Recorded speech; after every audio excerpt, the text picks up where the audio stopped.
بسم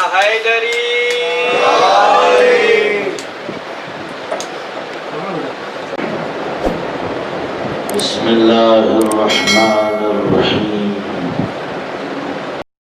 الحمد لله الذي اصطفى وكفى بعباده الذي أرسل فينا الأنبياء والمرسلين وصلى الله على جميع المبعوثين لا سيما على مبعوث الأمة مولانا أبي القاسم محمد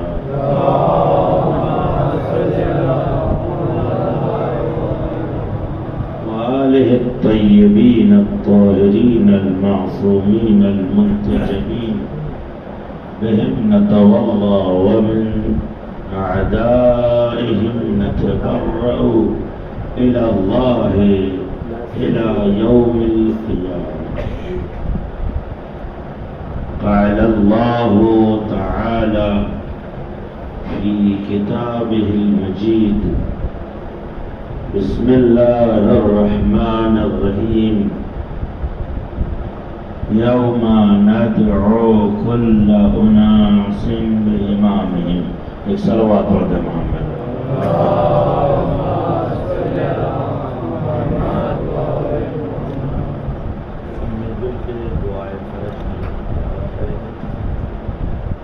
بسم الله الرحمن الرحيم اللهم كن لوليك حجة ابن الحسن صلواتك عليه وعلى في هذه وفي كل ساعة وليا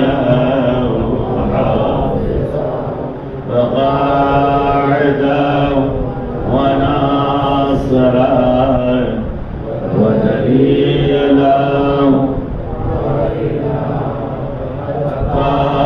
تسكنه أرضك طوعا وتمتعه فيها طويلا برحمتك يا أرحم الراحمين.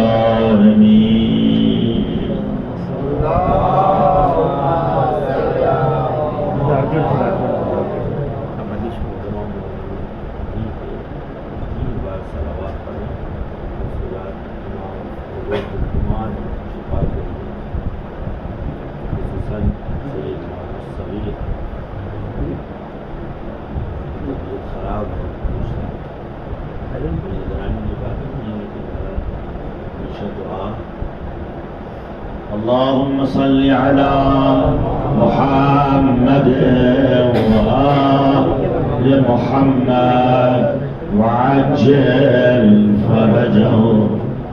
اللہ مجمع کی آواز نہیں ہے. محمد وآل محمد وعجل فرجه. اللهم صل على محمد وآل محمد وعجل فرجه. خدایا تمام بیماروں کو بحق امام حسن عسکری علیہ السلام شفاء عاجل و کامل عنایت فرما. خصوصاً مریض هذا اور تمام مریضان منظور کو شفاء کامل و عاجل، بخصوص سید محمد صغیر عرف قدوش کو، سید محمد صفیر قدوش صاحب کو صحت عاجل و کامل عنایت فرمائے.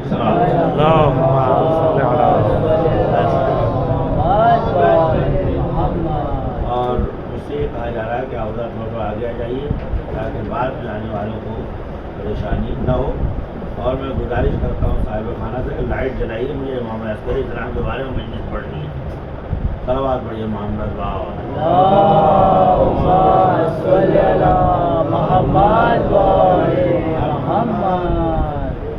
سورہ فاتحہ کی گزارش ہے ان مرحومین کی. سید محمد وکیل آدمی مرحوم, سید محمد محسن مرحوم, صفدری بیگم مرحومہ, فخر النساء بیگم مرحومہ کی روح کو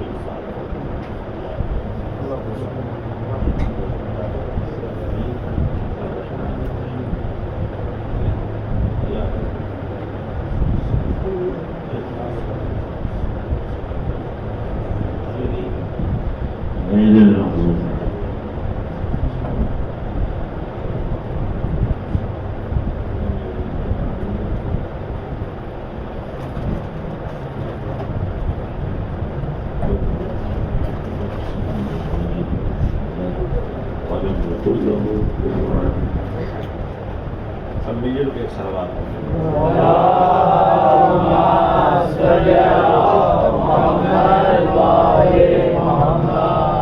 سب سے پہلے میں اس عظیم حادثے یعنی شہادت دلسوز و دلدوز امام حسن عسکری علیہ السلام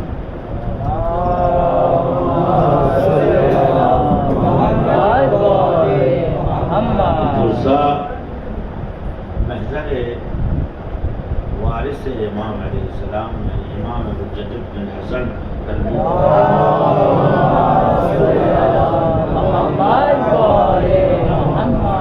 پیش کرتا ہوں.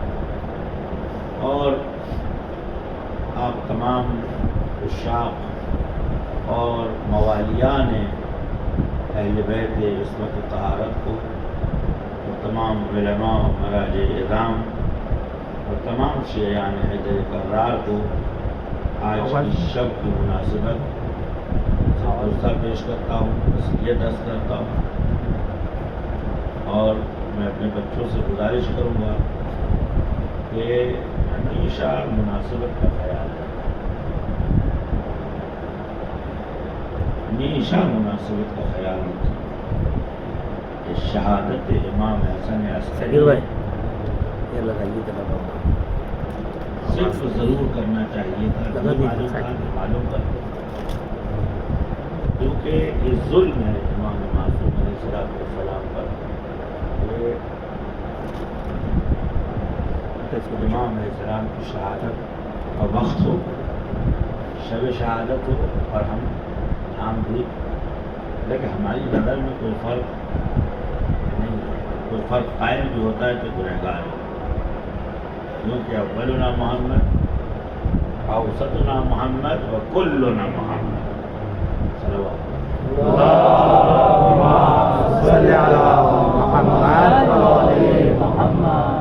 میں اپنے بچوں اور دوستوں کی خدمت میں چند باتیں عرض کرنا چاہتا ہوں.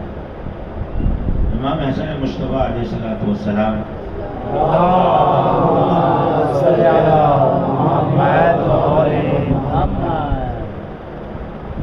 سلسلے عصمت میں عصمت کی 13ویں کڑی اور سلسلے ائمہ میں امامت کی 11ویں ہستی و شخصیت ہیں. 13ویں معصوم ہیں اور 11ویں امام. امام علیہ السلام کا کل سن 28 سال ہے, یعنی جوانی کے ایام میں آپ کو شہید کیا گیا. اور انشاءاللہ بہت سی باتیں خدمت میں عرض کرنی ہیں. وہ یہ ہے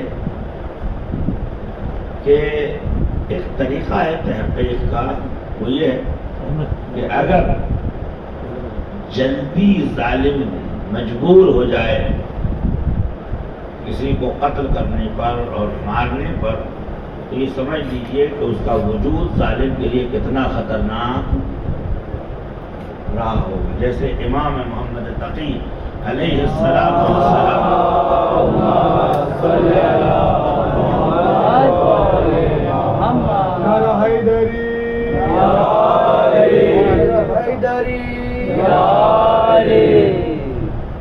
امام محمد تقی علیہ السلام کو 25 سال کی زندگی میں شہید کیا گیا. وجہ کیا تھی کہ بچپنے سے لے کے 7 سال کی عمر سے لے کر 25 سال کی عمر تک پوری دنیا اسلام کے سامنے یہ بات کھل کے واضح ہو گئی کہ اگر کوئی بھی شخص خلافت رسول خدا صلی اللہ علیہ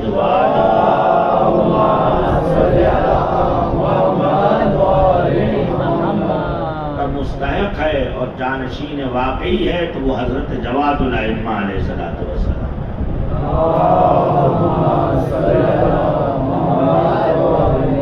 میں چھوٹا سا اشارہ کروں.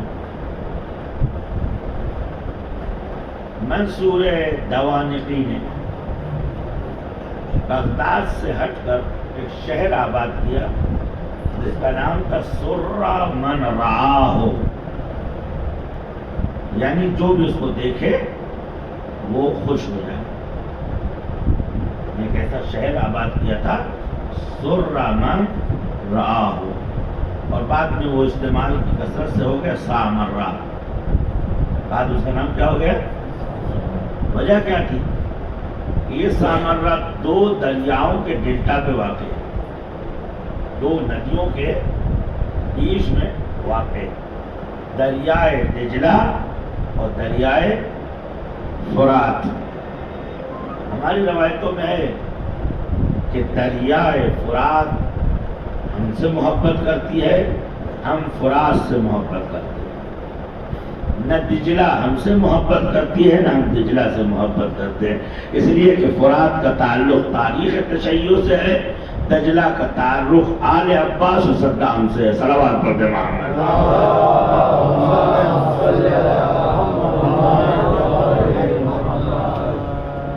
تو اس نے دجلہ کا پارٹ بہت زیادہ چوڑا ہے، بہت تیز بہتی ہے.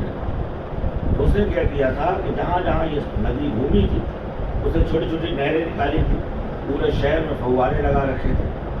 اور جیسے ابھی بلوارڈ بن رہا ہے نا، بلوار جس کو فارسی میں کہتے ہیں، 2 روڈوں کے درمیان ڈیوائڈنگ سسٹم، تو اس نے اس زمانے میں بلوار بنا رکھا تھا، بلوارڈ بنا رکھا تھا.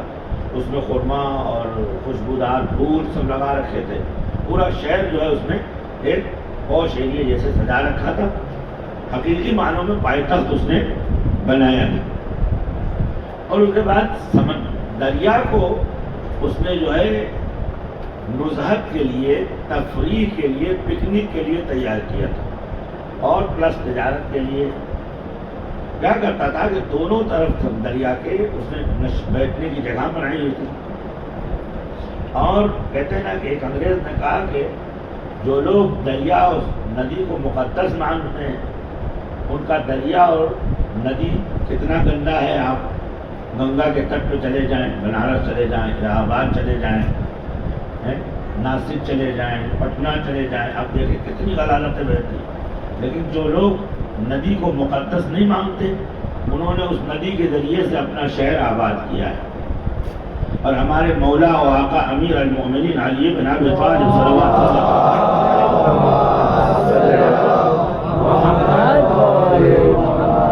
وجد ماء او ترابا ثم افتقر فعليه لعنت اللہ. فرماتے ہیں اگر کسی کے پاس پانی ہو اور زمین ہو اس کے بعد وہ غریب ہے تو خدا کی لعنت ہے اس کے اوپر. صلوات پڑھتے محمد.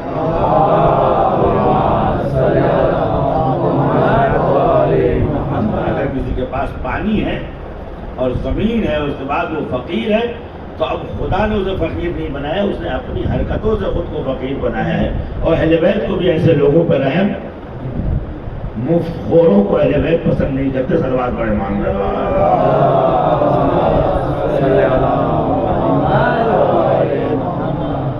تو اس نے اچھا اب چاروں طرف پھول لگے ہوئے ہیں اور بیٹھنے کے لیے کرسیاں بنی ہوئی ہیں اور بیچ سے جو ہے کشتیاں. اب بادشاہ جب کبھی جو ہے گزرتا تھا تو رنگ برنگی کشتیاں تیار کی جاتی تھی اور اس میں اس کا جلوس گزرتا تھا اور مارچ نکلتا تھا. اور عام دنوں میں جو ہے صبح کے مثلاً اذان صبح سے لے کر مثلاً ضحیٰ تک یعنی تقریباً 10 11 ساڑھے 10 بجے تک وہاں کے اوپر بادشاہوں سے مخصوص کے بعد تجار کی کشتیاں جاتی تھیں اور سمجھیے پورا شہر جمع ہوتا تھا ندی کے سامنے. امام جواد علیہ السلام کا سن 9 سال تھا.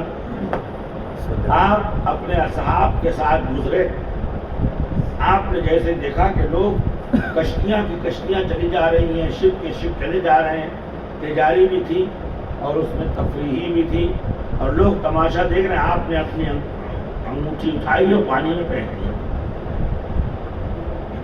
جب آپ نے انگوٹھی اٹھا کے پانی میں پھینکا تو پانی کا بہاؤ رک گیا. کیا شیعہ نہیں آپ لگ رہا معجزہ سن کے آپ خاموش ہیں؟ مجھے اللہم صلی علی محمد و علی محمد صلوات پڑھو محمد صلی علی محمد و علی محمد. امام نے انگوٹھی پھینکی اور پانی رک گیا. بتایا یہ کہ تم باندھ بناتے ہو پانی کو روکنے کے لیے, ہم ایک تنکا پھینکتے تو پانی ہمارا مطیع ہے, ہمارا فرما بردار ہے. اور اس کے بعد اب جب پانی رکا تو کشتیاں رک گئی.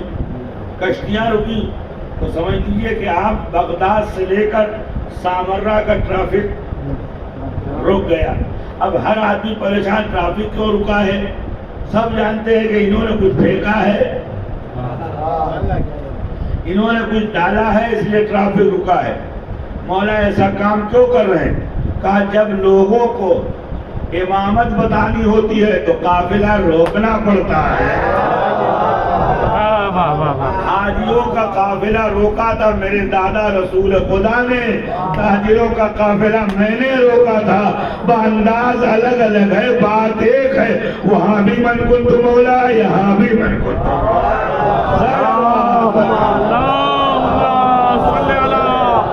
محمد و علی محمد فاجر فرد. امام علیہ السلام اب چاروں طرف تفریح جو ہے عذاب میں بدل گئی. تو لوگوں نے دیکھا کہ امام نے پھینکا ہے تو کچھ لوگوں نے گزارش کی سرکار آپ اجازت دیں تو پانی آگے بڑھ جائے. امام علیہ السلام نے اپنے غلام یاسر سے کہا کہ جا فلاں جگہ مجھے تھا. اس نے کہا سرکار آپ نے بیچ میں پھینکا ہے. آپ نے کہا جہاں تو ہاتھ ڈالے گا وہاں ملے گی. تجھے اس بات کی فکر نہیں کرنی کہ تجھے ڈھونڈنا ہے, یہاں ٹٹولنا ہے, وہاں ٹٹولنا ہے, وہاں ٹٹولنا. تو ہاتھ ڈال, جہاں تیرا ہاتھ جائے گا وہاں انگوٹھی جائے گی. وجہ کیا ہے؟ وجہ کیا ہے کہ جب اشارہ امام ہوتا ہے تو فضائل تلاشے نہیں جاتے ہیں, فضائل خود ہاتھ آتے ہیں. نہیں سمجھ میں آیا تو سمجھا دو.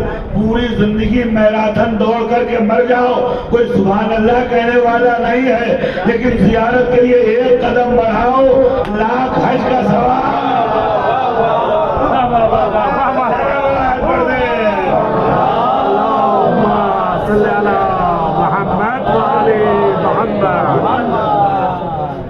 تو جس امام کی عمر امام جواد علیہ السلام کو 25 سال سے زیادہ جینے نہیں دیا, چونکہ اب ان کے لیے برداشت سے باہر ہو گیا. امام عسکری علیہ السلام کا بھی وجود اتنا عظیم تھا کہ دشمن آپ کو 28 سال سے زیادہ برداشت نہیں کر سکا. تھوڑی دیر امام عسکری سے میں آپ سے گفتگو کروں تاکہ ضروری معلومات. دیکھیے واجب ہے جب تک آپ 12 اماموں کی معرفت حاصل نہیں کریں گے جنت نہیں ملے گی بغیر تکلف و تعارف کے. جنت ولایت اہل بیت کی بنیاد پر ہے. ولایت ناقص ہے اگر 14 کی عدد پوری نہ ہو. ایک حدیث ہے کتاب الاحتجاج شریف میں مرحوم ابو الفضل قبرصی امین الاسلام رضوان اللہ تعالی علیہ نے یہ روایت نقل کی ہے کہ من قال لا الہ الا اللہ ولم يقل محمد رسول اللہ، اگر کوئی اقرار شہادت کرے اللہ کی توحید کو مانے اور رسول کی نبوت کو نہ مانے، کانہ انکرنی، اس نے مجھے میرا انکار کیا، خدا کہہ رہا۔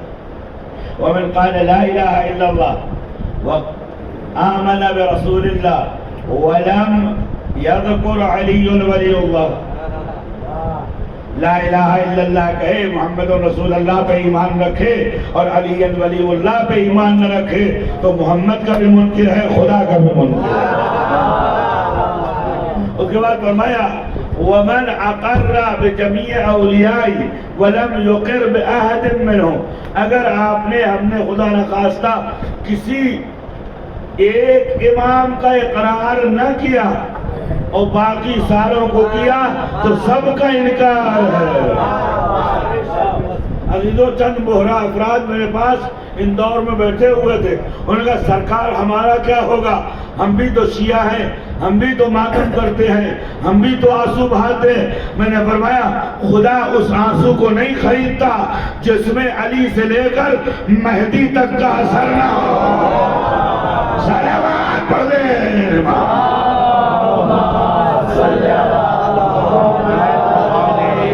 اور صلوات پڑھ دیں۔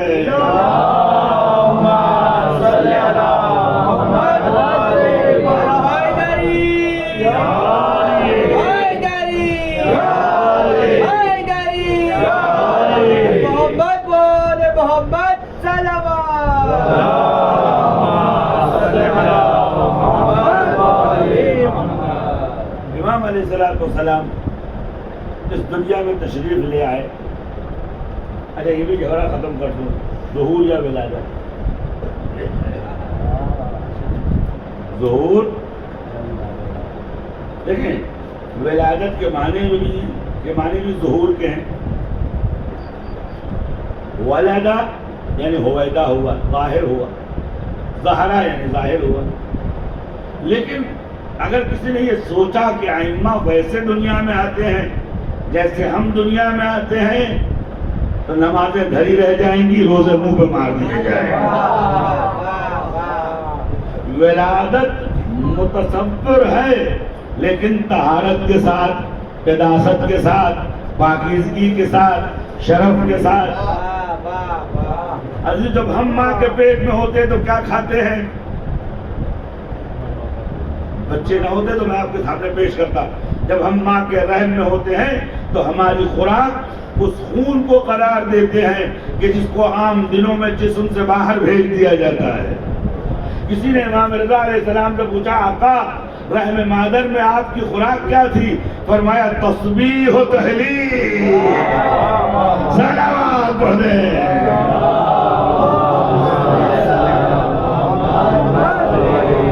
صلوات پڑھ دیں۔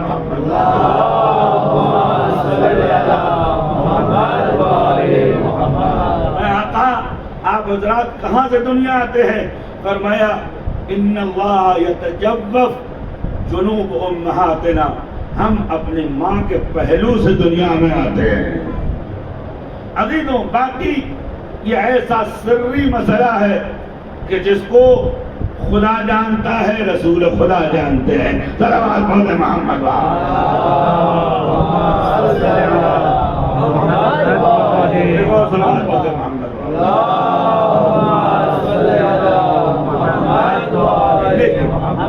ایک گزارش ہے کہ اگر ہم ولادت کا انکار کر دیں تو امامت باطل ہو جائے۔ پوری توجہ بتائیے کیوں؟ اس لیے کہ ہمارے امامت کے لیے شرط ہے کہ بعد والا امام پہلے امام کا بیٹا ہوگا، یعنی امام حسن کو اسی وقت امامت ملے گی جب حسن کی رگوں میں علی کا خون دوڑے گا، زہرا سلام اللہ علیہا کا خون دوڑے گا۔ اگر روحانی قربت کا نام مہم ہے تو ہر مومن اہل بیت سے روحانی اعتبار سے قریب ہے، لیکن اماموں کا خاصہ یہ ہے کہ خون رسول خدا، گوشت رسول خدا، استخوان رسول خدا، یعنی پورا وجود مجسم رسول خدا کا ہے، یہ بغیر نسب کے نہیں ہوتا۔ کبھی ایسا نہ ہو کہ اپنے ذہن کی فضیلت کے لیے اہل بیت کی ساری فضیلتوں کا انکار کر دے۔ صلوات پڑھ دے محمد، صلوات پڑھ دے محمد۔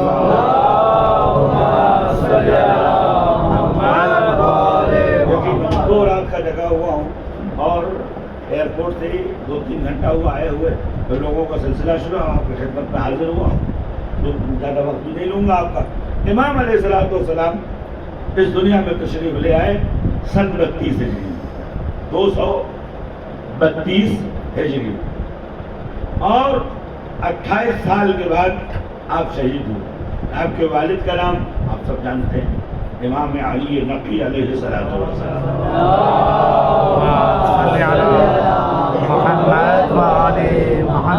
آپ کی والدہ کا کتابوں میں متعدد نام ملتا ہے، ایک نام حدیث یا حدیث، دوسرا نام سلیل یا سلیل، تیسرا نام سوسن یا عصفان، عین سین پہ الف، عصفان عصفان پڑھا گیا، لیکن دقیق جو ہے وہ حدیث ہے یا حدیث و سلیم۔ آپ کی عظمت کے لیے یہی کافی ہے کہ تمام مورخین نے یہ لکھا ہے کہ اس وقت پوری دنیا میں آپ جیسی بافضیلت خاتون نہیں تھی۔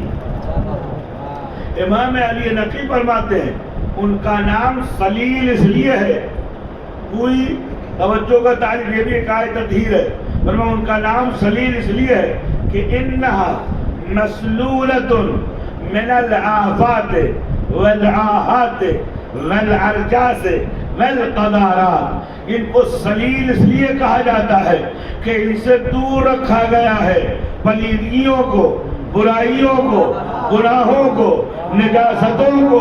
عزیزوں پتہ چلا آئے تطہیر صرف سربستہ راز تھا، ہر وقت کھل کے سامنے آتا تھا۔ اگر اس آئے تطہیر کا جز کل زہرا و زینب ہے تو آج حضرت عسکری کی ماں ہے۔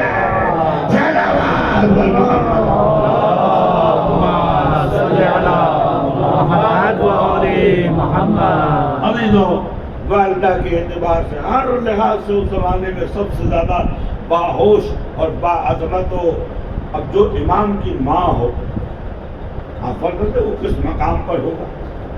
اللہ تعالیٰ ایسے کسی کو امام کی ماں نہیں بناتا ہے۔ کہتے ہیں جب امام جواد محمد تقی علیہ السلام کی شادی سیاسی اعتبار سے مامون کی لڑکی سے ہوئی تو اب کہتے ہیں نا عرب بوڑھیاں ذرا بدتمیز قسم کی ہوتی، اور وہ بھی آل محمد کے دشمنوں کی عورتیں۔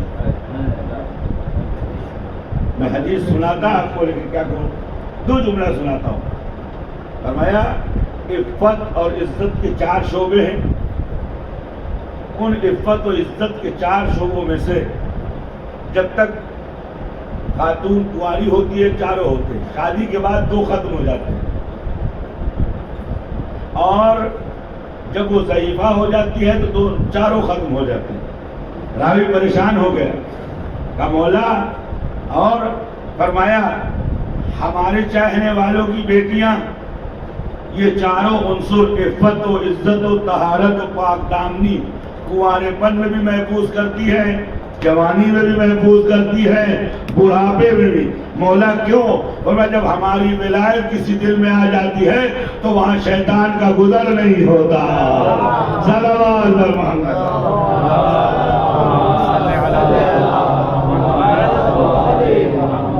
تو اس نے حکومت کی طرف سے فورس ڈالا کہ بھائی حضرت جواد علیہ السلام اس خاتون کے ساتھ شب زفاف منائیں۔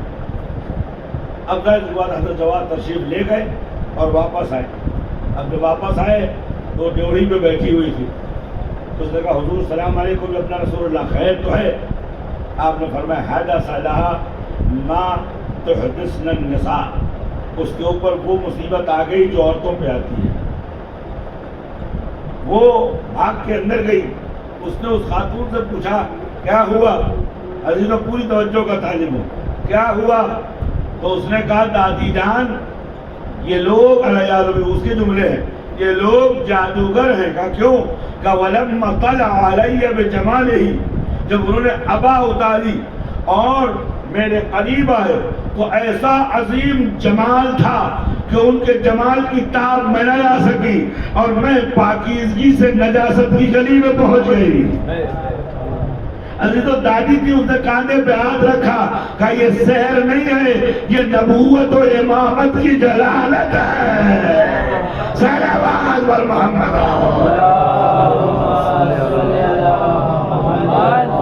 اور اس کے بعد امام سے پوچھا گیا. امام نے فرمایا کہ امام کی ماں ہونا لیاقت چاہیے. ہر کوئی امام کی ماں نہیں ہوتا. نانیال میں بھی شرک نہیں جائز ہے، دادیال میں بھی شرک حرام ہے. صلوات بر محمد.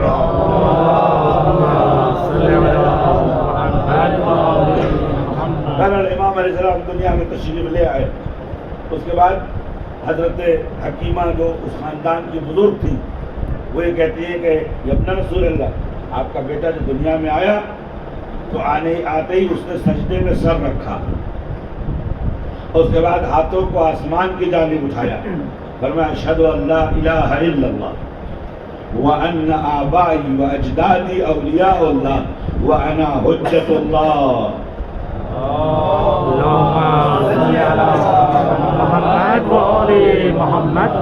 آپ نے ہی نبوت و ولایت اور اپنی امامت کی گواہی دی. امام علیہ السلام نے فرمایا کہ اے پھوپھی جان، آپ کو معلوم ہونا چاہیے کہ یہ حجج الہی ہیں اور جیسے معجزات اور جیسے کرائم رسول خدا صلی اللہ علیہ وآلہ وسلم کے.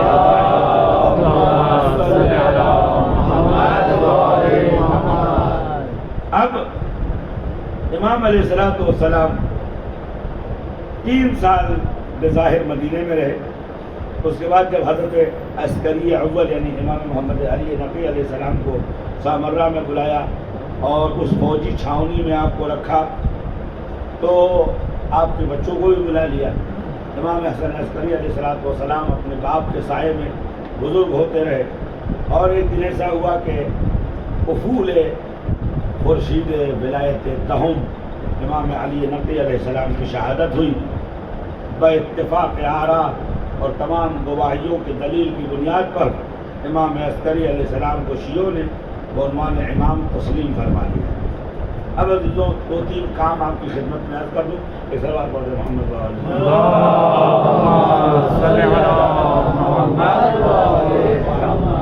امام علیہ السلام کے نمایاں کام. سب سے پہلے قوم کو تیار کیا عصر غیبت کے لیے. کہے کے لیے پہلے یہ تھا کہ شیعہ حضرات ائمہ کے پاس رہتے تھے، ائمہ ان کے پاس رہتے تھے. 12 بجے رات میں اگر کسی کو کوئی تکلیف ہوتی تو اپنا رسول اللہ فلاں مسئلہ پیش آیا، امام علیہ السلام جواب دیتے تھے. اور چھوٹے حتیٰ کہ ایک شخص نے کہا کہ فرزند رسول ہمارے گھر میں رات کو نمک کم ہو گیا تو اپنے پڑوس کے سے لیا جو آپ سے محبت نہیں کرتا تھا. آپ نے فرمایا نمک بھی چاہیے تو ہمارا دروازہ کھٹکھٹا، ہمارے غیروں سے نہ مانا. اس حد تک وابستی رکھی. لیکن اس وقت تربیت کی ضرورت تھی. لیکن اب جب تربیت ہو گئی، جیسے آپ کا بچہ 2 سال کا ہے آپ ہمیشہ سینے سے لگائے رہتے ہیں، 3 سال کا، 4 سال کا، 5 سال، دھیرے دھیرے اپنے اس کے درمیان فاصلہ قائم کرتے ہیں تاکہ وہ اپنے پیروں پر کھڑا ہو سکے، اپنی عقل سے سوچ سکے اور زندگی کو جینے کا طریقہ اس کو. اب جو بچے مثلا 20 سال تک مثلا ماں کی آغوش میں رہیں، یہ بچے نہ باپ بن سکتے ہیں، نہ معاشرے کا حصہ بن سکتے ہیں، نہ یہ کوئی عظیم کام انجام دے سکتے ہیں. لہذا قانون فطرت یہ ہے کہ پہلے بچوں کو پالا پوسا جاتا ہے، پھر ان کی فکر اور عقل اور ہوش کو بڑھانے کے لیے، ان کو اپنے پیر پہ کھڑا ہونے کے لیے، ترقی کرنے کے لیے ان کو موقع دیا جاتا ہے، ان کے ذہن پہ بھروسہ کیا جاتا ہے، ان کی سوچ پہ بھروسہ کیا جاتا ہے، ان کی فکر پہ بھروسہ کیا جاتا ہے۔ جو والدین اپنے بچوں کی فکر پہ بھروسہ نہیں، بچہ 20 سال کا ہو گیا، باپ سے کہتا مجھے گاڑی دلا دو، ارے تم کہیں لڑ نہ جاؤ، تبھی یہ 40 سال کے بعد گاڑی چلائے گا،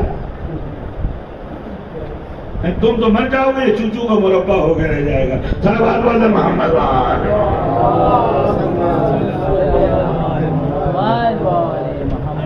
تو تربیت کا قانون یہ ہے کہ جس وقت جس چیز کا تقاضا ہے، جس وقت کھانے کی ضرورت ہے کھانا کھلاؤ، جس وقت ادب کی ضرورت ہے ادب سکھاؤ، جس وقت شادی کی ضرورت ہے، بہت سے جوان بیٹھے ہیں ہمارے لوگ کیا کہتے ہیں، ارے کمانے لگے، رازق تم ہو یا خدا؟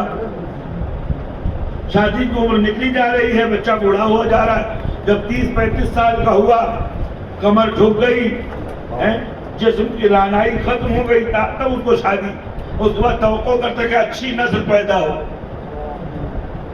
عزیزوں، روایتوں میں ہے کہ اپنے بچوں کی شادی اتنی جلدی کرو کہ انہیں گناہ کرنے کا موقع نہ ملے۔ صلوات پڑھتے محمد اللہم صلی علی محمد و آل محمد۔ صلوات پڑھتے محمد۔ اللہم صلی علی محمد و آل محمد وعجل۔ اور عزیزوں، کبھی مال کو مسئلہ نہیں بنا، خدا کا وعدہ ہے، فرماتا وَأَنكِحُوا الْأَيَامَ، تم نکاح کرو لڑکیوں کا، اپنے بچوں سے، لڑکوں سے، من الصالحین من عبادکم و امائکم ان یکونوا فقراء، اگر تنگ دست بھی ہوں گے، یغنہم اللہ من فضلہ، خدا اپنے فضل سے انہیں غنی کر دے گا۔ کیوں؟ واللہ واسع علیم، اس لیے کہ خدا کے سرمایے میں نہ کمی ہے نہ اس کے علم میں کمی ہے۔ لہذا عزیزوں، ہمارے معاشرے میں چند اصلاح ہونی چاہیے کہ اپنے بچوں کو جو جس چیز کی ضرورت ہے، باپ کی ذمہ داری ہے کہ اس کے حوالے کرے۔ علم کی ضرورت ہے وہ دے، تعلیم کی ضرورت ہے وہ دے، مکان کی ضرورت ہے وہ دے، لباس کی ضرورت ہے، تاکہ معاشرے میں جب وہ ایک باپ بنے تو اپنے بچوں کے لیے کوتاہی نہ کرے، جب شوہر بنے تو اپنی زوجہ سے کوتاہی نہ کرے، معاشرے میں ایک ذمہ دار انسان بنے تو اپنی ذمہ داریوں سے منہ نہ چرائے۔ تربیت کا قانون یہی ہے کہ جیسے جیسے وقت بڑھتا جائے اس کو اپنے پیروں پہ کھڑے ہونے کا موقع دیا جائے۔ لہذا آج اماموں تک شیعوں کو بچوں جیسے پالا گیا، اب جو شیعت جوان ہو گئی تو اماموں نے دھیرے دھیرے فاصلہ کرنا شروع کیا تاکہ شیعوں کو ایک نیا مسئلہ پیش آ جائے تو وہ پریشان نہ ہو۔ عزیزوں، اور امام عسکری نے مسئلے کو یہاں تک بڑھا دیا کہ ہر طرف اپنے نمائندے پھیلا دیے، جس کو کچھ پوچھنا ہے، کوفے والا ہے کوفے والے سے پوچھے، مصر والا ہے مصر والے سے معلوم کرے، اہواز والا ہے اہواز والے سے معلوم کرے، امام کے پاس دوڑ کے نہ آئے تاکہ قوم کی تربیت ہو جائے کہ اگر امام ایک دن غائب ہو جائے تو یہودیوں جیسے گمراہ نہ ہو۔ اور عزیزوں، یہ اماموں کی کاوش کا نتیجہ ہے کہ امام کو پردہ غیب میں گئے ہوئے 1200 کچھ سال ہو گئے، لیکن نہ ہم گمراہ ہو رہے ہیں نہ ہم گھبرا رہے ہیں۔ ہمیں وہ کچھ جو سکھانا تھا اماموں نے سکھا دیا، اماموں نے بتا دیا۔ صلوات پر محمد صلی علی محمد و آل محمد۔ صلوات پر محمد۔ صلی علی محمد و آل محمد۔ سب سے پہلے غیبت صغرا و کبرا کے لیے شیعوں کو تیار کیا۔ اچھا، اگر اچانک سڈنلی آپ سے کہا جاتا کہ آخری امام کو غیبت ہوگی تو لوگ پریشان ہو جاتے، آدھے سے زیادہ گمراہ ہو جاتے۔ لہذا مولا علی نہیں بلکہ رسول خدا صلی اللہ علیہ وآلہ وسلم سے لے کر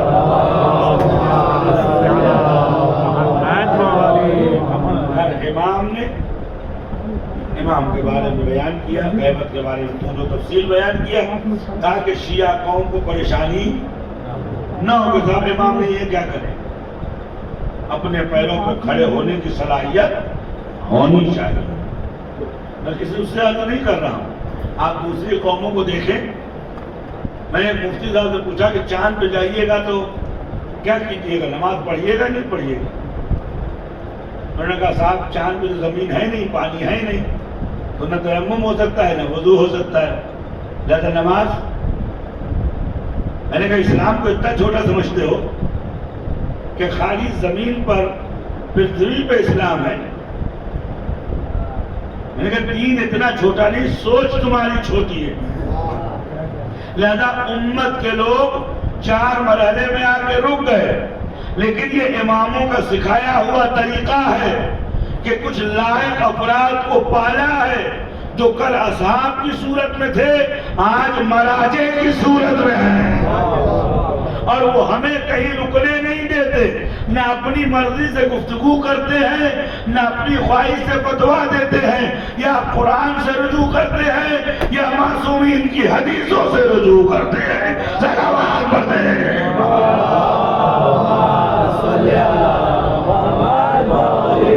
دیکھو صلوات پڑھتے ہیں محمد.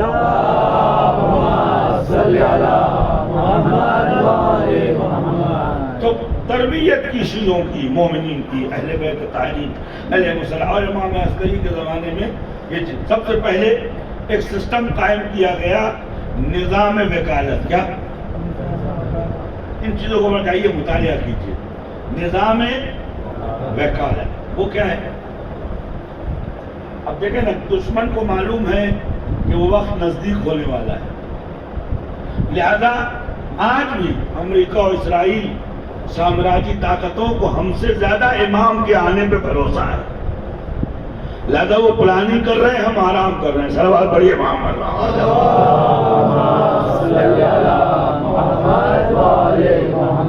وہ پلاننگ کر رہے ہیں، ہم کیا کر رہے ہیں؟ آرام کے ساتھ امام آئیں گے سب کام کر لیں گے، تو ہم کس مرض کی دوائیں. صلوات پڑھے محمد.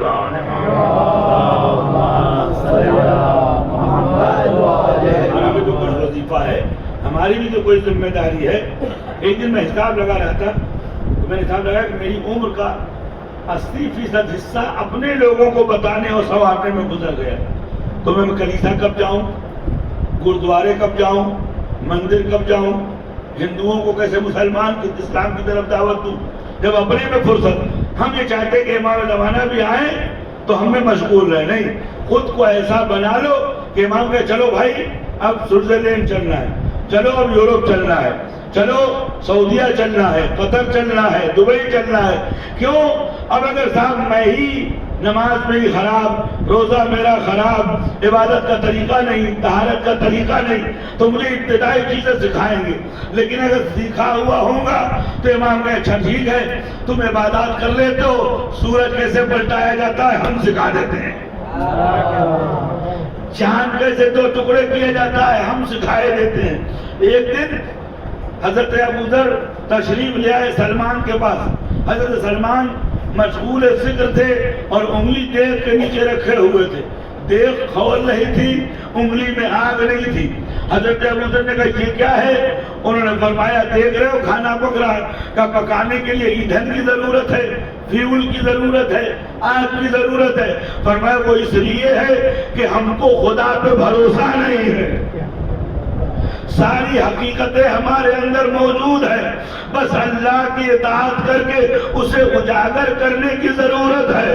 عزیزو آج بھی سلمان پیدا ہو سکتے ہیں اگر ایمان و عزم سلمان پیدا کیا جائے. ایک صلوات پڑھتے ہیں محمد. کون صلوات پڑھتے ہیں محمد؟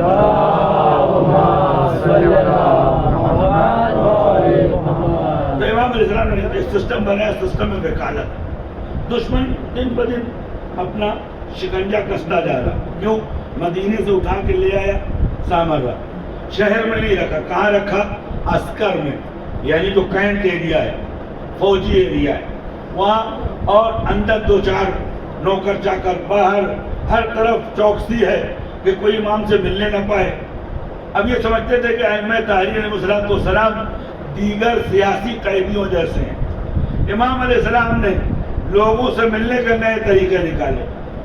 آپ کے اصحاب کو ایک لیٹر گیا کہ بھائی تم کوئی سبزی بیچنے والا ہو جائے, کوئی تیل بیچنے والا ہو جائے, کوئی لکڑی بیچنے والا ہو جائے. حضرت عثمان ابن سعید عمری جو پہلے نائب بعد میں ہوئے, ان کو حکم دیا کہ تم تیل بیچو. ان کا نام ہے سمان, یعنی تیل بیچنے والے. تو اب تیل کے پیپے یا مشکیزوں میں تیل لے کر امام علیہ السلام کے گھر میں آتے تھے. ان مشکیزوں میں, ان پیپوں میں خط ہوتا تھا, سوالات ہوتے تھے, لوگوں کے مسائل ہوتے تھے. بعض لوگ جب امام تک پیسہ پہنچانا چاہتے تھے خمس وغیرہ کا, تو وہ بھی اسی تیل اور پیپے میں رکھ کے آتا تھا. امام علیہ السلام نے 28 سال اس طریقے سے اپنی قوم کی ہدایت کی, لیکن آج تک حکومت کو بھنک بھی لگنے نہ پائے. اور عزیزو, حکومت عاجز ہے کہ یہ تو فوجی علاقے میں ہے, کوئی آتا نہیں, کوئی جاتا نہیں. ان کے احکام کیسے پہنچتے ہیں, ان کی باتیں کیسے پہنچتی ہے. اور عزیزو, امام علیہ السلام انہی پیپوں میں لاکھوں دینار رکھ کر یا حوالے رکھ کر مدینے, کوفے, عراق, قزوین, خراسان, یمن, آذربائیجان, رے, ان علاقوں میں جو غریب شیعہ ہوتے تھے, پریشان حال ہوتے تھے, ان کی مدد فرماتے تھے. امام نظر بند ہے, لیکن نہ شیعہ بگڑا, نہ شیعت اپنے راہ سے ہٹی. دنیا پریشان ہے کہ ہو کیا رہا ہے. امام علیہ السلام کے ایک شخص تھے جن کا نام تھا ابو اسود.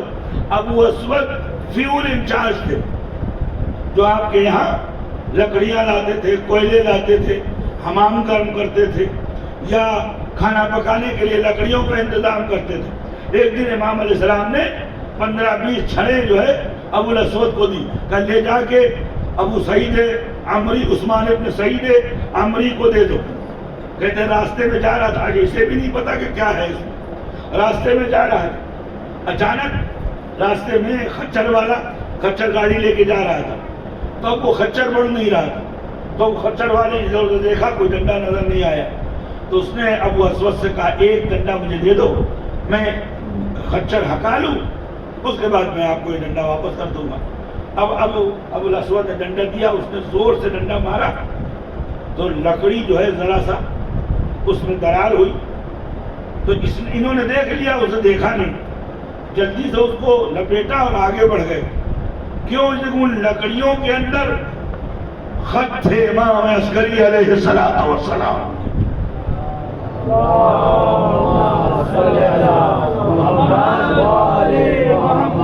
آپ کے دوسرے اصحاب تھے, صحابی تھے, ان کا نام تھا بقال.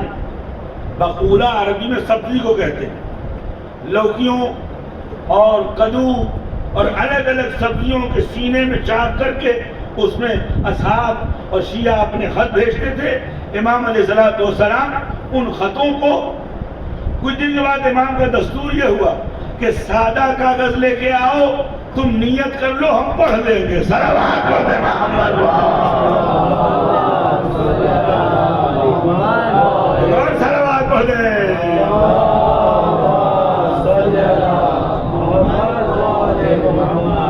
تم نیت کر لو, ہم پڑھ لیں گے. اس طریقے سے امام علیہ السلام نے نظام وکالت بنایا.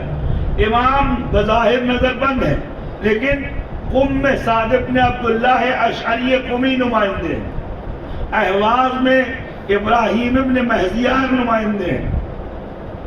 اسی طریقے سے نیشاپور میں ابراہیم ابن محمد بن عبدو آپ کے نمائندے ہیں. خراسان میں آپ کے نمائندوں میں سے ابن سکین یا ابن اشکیم نمائندے ہیں. ہر طرف امام کا نمائندہ موجود ہے, لیکن اس نمائندے کو یہ نہیں معلوم ہے کہ ہمارے بعد والا کون ہے, تاکہ اگر بیچ میں حکومت کسی کو پکڑ لے تو اس حلقے کو, اس سرے کو نہ بتا سکے. عزیزوں, معتمد نے 23 سال یا 24 سال حکومت کی, سارا جاسوسی سسٹم خرچ کر لیا, لیکن نہ ایک خط پکڑا, نہ ایک عیسائی تھیلا پکڑ سکے، نہ ایک شیعہ پکڑ سکے۔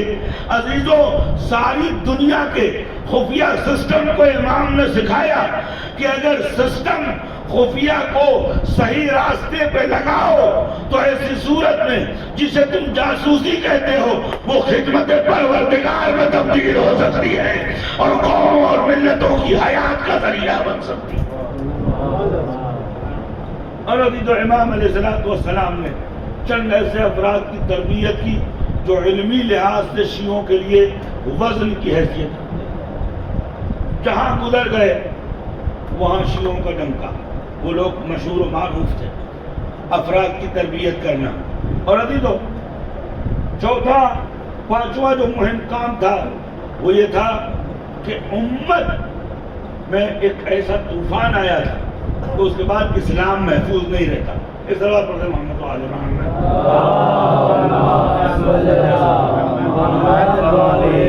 ایسا طوفان آنے والا تھا تو اس کے بعد اسلام وہ کیا، ایک نہضت شروع ہوئی، نہضت ٹرانسلیشن جس کو بولتے ہیں نہضت ترجمہ۔ آل محمد کے علوم اور ان کی حکمتوں کو روکنے کے لیے حکومت نے دنیا میں موجود لٹریچرز کو جو ہے عالم اسلام میں انڈیل دیا۔ اب میں ان باتوں کو تفصیل سے نہیں، وقت نہیں، میں ایک گھنٹے کے اندر ختم کر دوں گا۔ صلوات پڑھتے محمد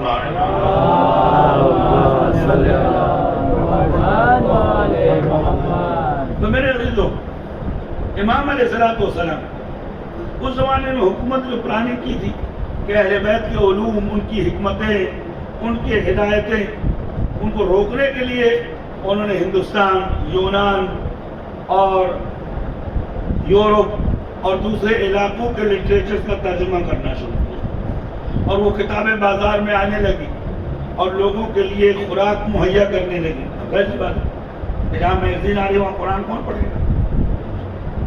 تو یہ روکنے کے لیے سارا کام ہوا۔ اور اس دوران ان کا جو ہیڈ تھا اس کا نام تھا اسحاق کھندی، جس کو کہتے ہیں فیلسوف عرب، the philosopher of Arabian philosopher۔ اور یہ 10-12 زبانیں جانتا تھا اور ان زبانوں کا ٹرانسلیٹ ہوتا تھا، یہ اس کو پروف ریڈ کرتا تھا۔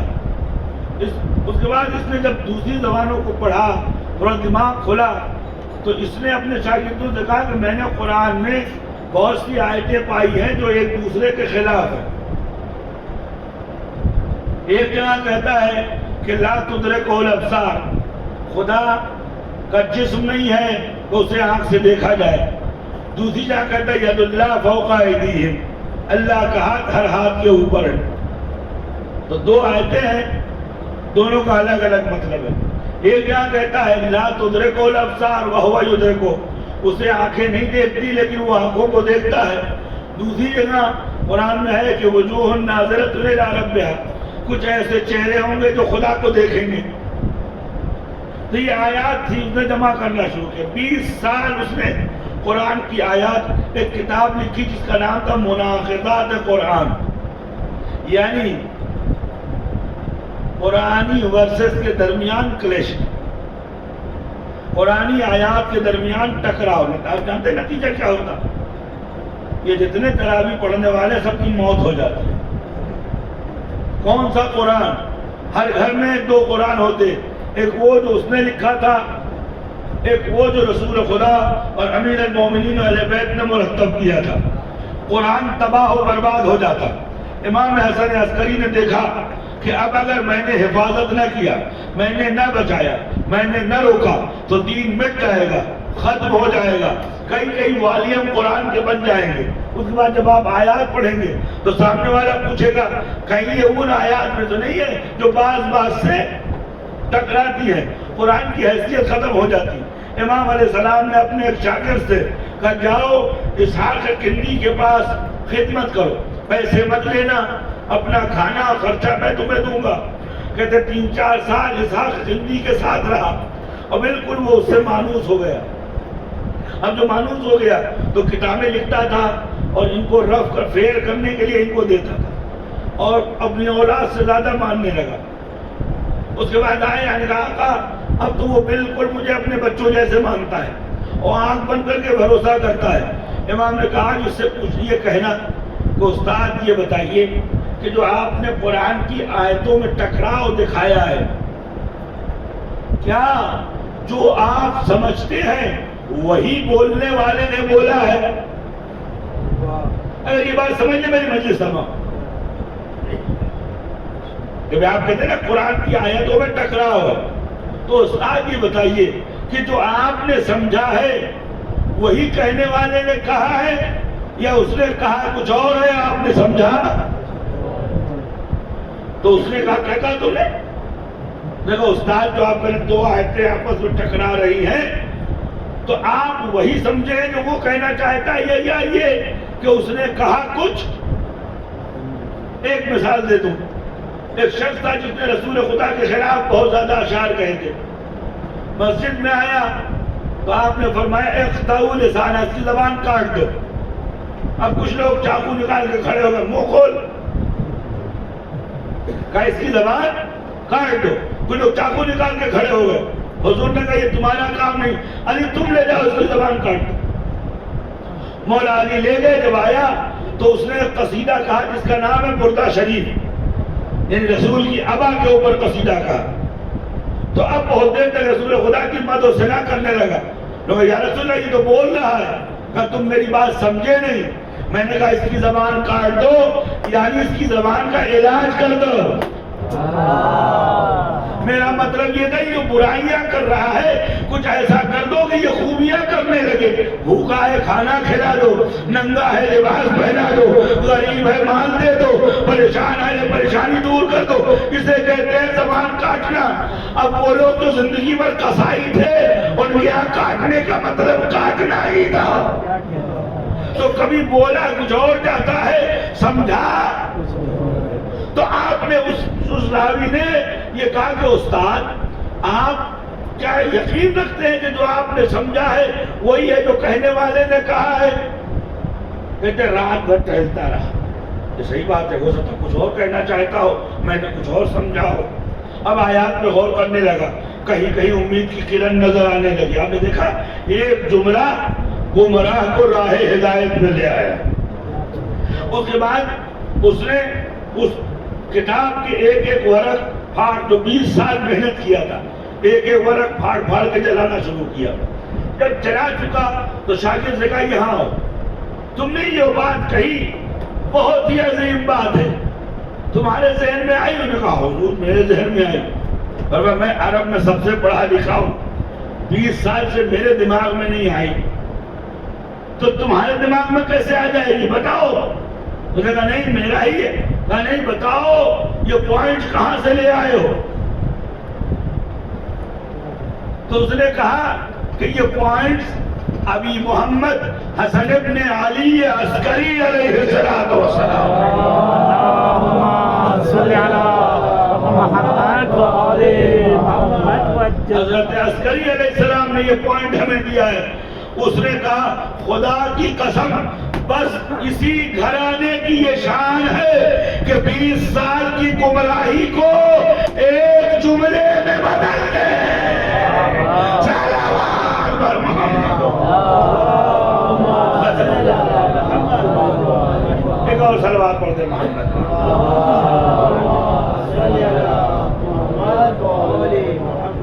اس سلسلے کی پہلی مجلس ہے، ذرا بات کو یہیں پہ ختم کرتا ہوں کہ امام علیہ السلام نے کون سے نمایاں کام انجام دیے۔ ان نمایاں کاموں میں سے یہ سب سے بڑا کام ہے کہ آج قرآن بچا لیا، ویلا امام علیہ السلام اگر نہ کرتے تو آج ہر گلی اور ہر اسٹال میں قرآن کے خلاف ایک بکلیٹ ہوتی اور اس کے بعد قرآن کی کوئی حیثیت نہیں رہ جاتی۔ میں کہتا ہوں مسلمانوں اہل بیت سے محبت نہ کرو، لیکن تراویح پڑھنے کے لیے جب تراویح پڑھو تو عسکری کو سلام کرو کہ عسکری نے قرآن بچا لیا، تمہاری جان بھی بچائی، تمہارا مال بھی بچایا، تمہارا ایمان بھی بچایا، اس لیے کہ یہ وہی حسین ہے جو شکلیں بدل بدل کے ہر زمانے میں آتے ہیں، تو کبھی سجاد ہے، تو کبھی باقر ہے، تو کبھی جعفر ہے، تو کبھی موسی کاظم ہے، تو کبھی علی رضا ہے، تو کبھی محمد تقی ہے، تو کبھی علی نقی ہے، تو کہیں حسن عسکری ہے، اور اور کہیں حضرت محمد مہدی سلام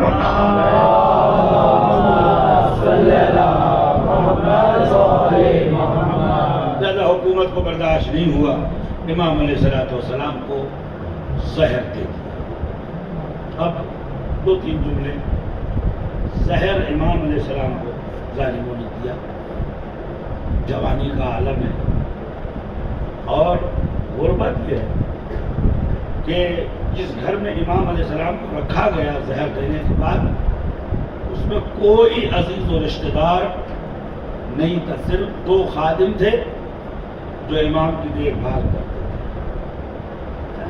طبیب آیا، طبیب نے آنے کے بعد آپ کا معائنہ کیا، امام علیہ السلام سے کہا کہ یا ابن رسول اللہ اوصِ فَإِنَّكَ تَقْضِي بَعْدَ يَوْمَيْنِ، مولا آپ وصیت کیجئے، صرف 2 دن کا موقع ہے، اس لیے کہ ظالموں نے اتنا زہر آپ کو دے دیا ہے کہ اب آپ کی زندگی بچنے والی نہیں۔ عزیزوں، تیسرے دن حال یہ ہوا کہ امام حسن عسکری بستر پر لیٹے ہوئے ہیں، اٹھنے کی طاقت نہیں ہے۔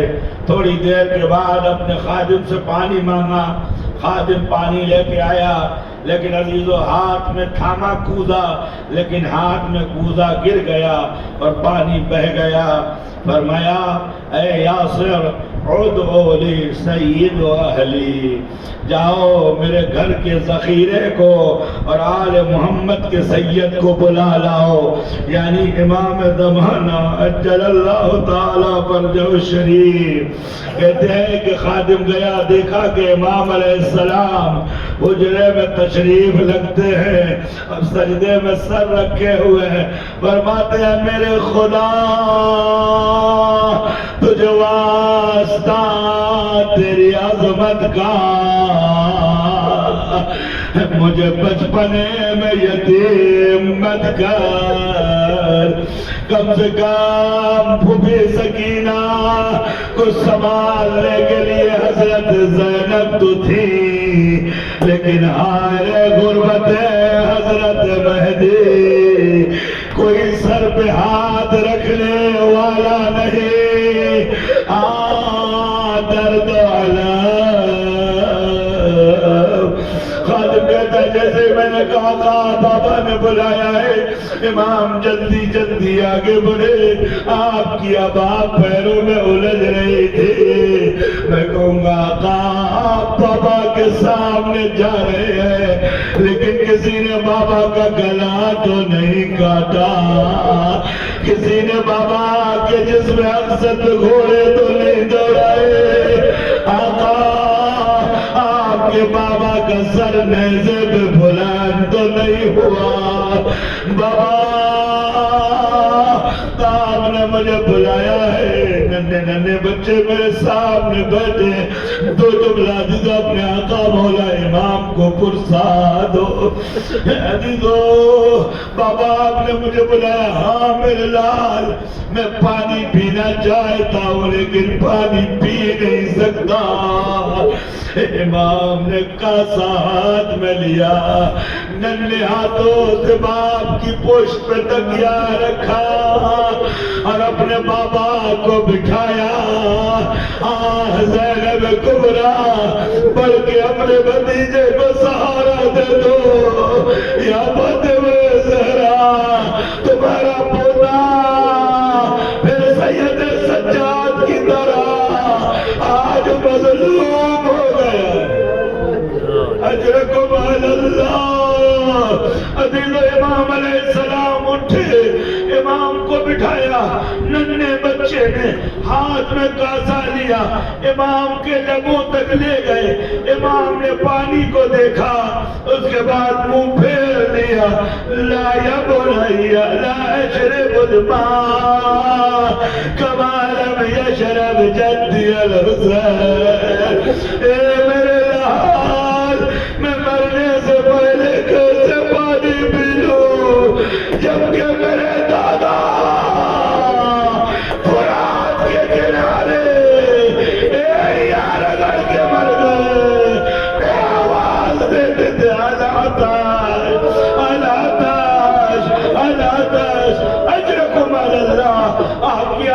گریا بلند ہو گئی. عزیزو میرے ساتھ سامنا چلو, آج امام کو تمہاری مدد کی ضرورت ہے. عزیزو اس کے بعد امام فرماتے روایتوں میں فمد یدہ, امام نے ہاتھ پھیلا دیا, پیروں کو پھیلا دیا, موت کا پسینہ آنے لگا. امام علیہ السلام نے منہ پہ منہ رکھا, بابا اس غربت کے دور میں مجھے اکیلا نہ چھوڑو بابا, بابا میرا کون ہے. عجب نہیں آواز دیو اے پھوپھی اماں, جب پھوپھی سکینہ کو تماچے پڑتے تھے تو آپ اپنی آغوش میں چھپا لیتے تھے. اے پھوپھی اماں کاش آپ ہوتی, مجھے اپنی آغوش میں لے لیتے. اجرکم علی اللہ. اس کے بعد دو تین جملے عزیزو, فرمایا میرے لال کفنی, تمہیں کفن پہنانا, تمہیں غسل دینا اور تمہیں قبر میں مجھے اتارنا. آقا آپ کا بیٹا موجود ہے, وصیت کر دیجئے, بچپنا ہے لیکن زندہ تو موجود ہے. بابا یقیناً ایسا کروں گا. میں کہوں گا آقا ذرا اپنے جد کے دل سے پوچھے, باپ کا جنازہ زمین پہ پڑا ہے لیکن ہاتھوں میں ہتھکڑی, پیروں میں بیڑی, گلے میں خاردار, تو جسم کے اعضاء بکھرے ہوئے ہیں. فرماتے ہیں یا امت دفنو الاشقیاء وبقیا سید الاوصیاء.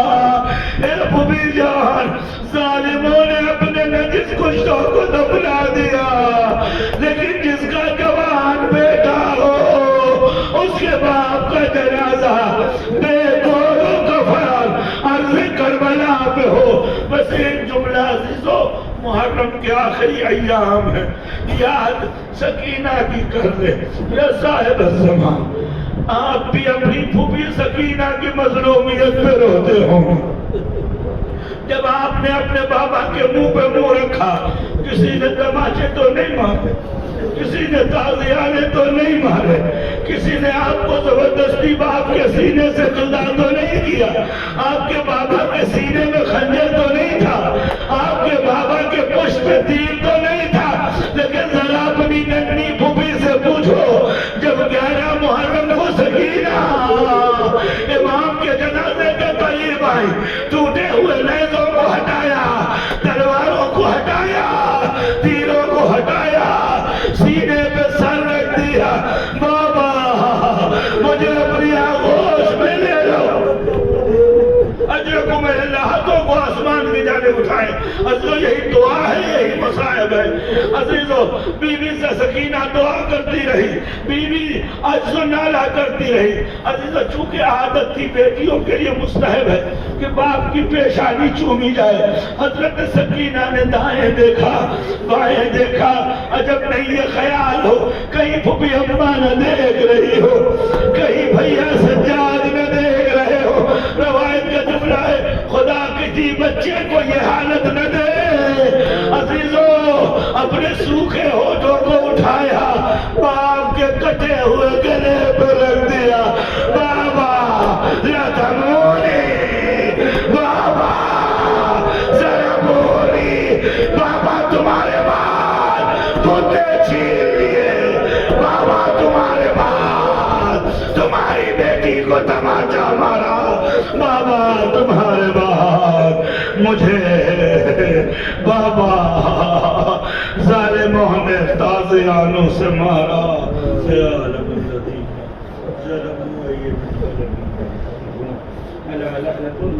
على قوم الظالمين. ربنا تقبل منا انك انت السميع العليم. آمین یا رب العالمین. اس مختصر مجلس اور قلیل توسل کا ثواب ان مرحومین کی بارگاہ میں سید محمد وکیل آدمی صاحب, سید محمد محسن مرحوم صاحب, صدری بیگم مرحومہ, فخر النساء مرحومہ قلوب کو سال کا